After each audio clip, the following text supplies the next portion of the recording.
makes your serve consistent?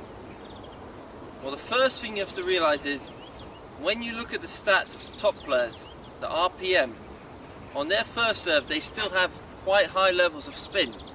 There's not too many players who are under 6'2 or 6'3 who serve a flat big first serve and get it in consistently.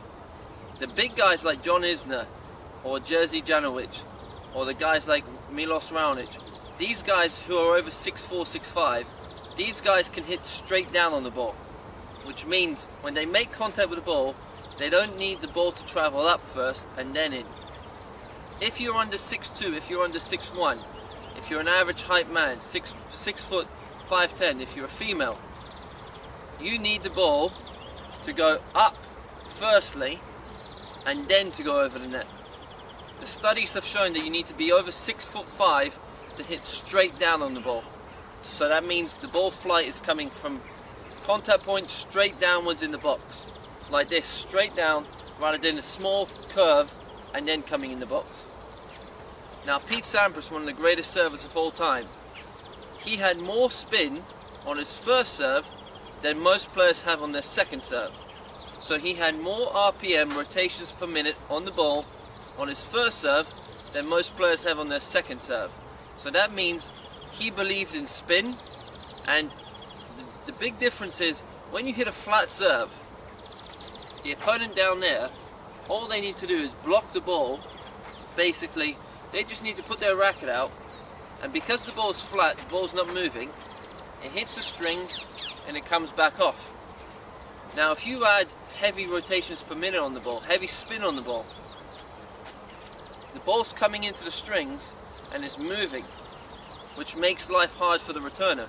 So the more spin you put on the ball, the more it's moving on the strings of the returner, the harder it is for the returner to receive your serve. So hitting a flat serve does two things. It gives you less percentage and it gives the opponent an easier serve to block.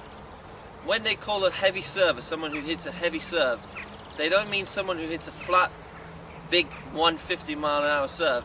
They mean someone who hits a serve 120, 130, but with high RPM, lots of spin, and on the first serve it's probably best to go for a mixture of a slice, maybe sometimes kick serves, but in general a little bit of slice on the ball on your first serve, and on your second serve, high percentage of kick serves will do the trick. So the key really to becoming consistent on your serve, just like any other shot, if I want to be consistent on my forehand and I start pounding the bottom of the ball and hitting the ball as flat as I can, I'm not going to have a consistent forehand. It's the same on the serve.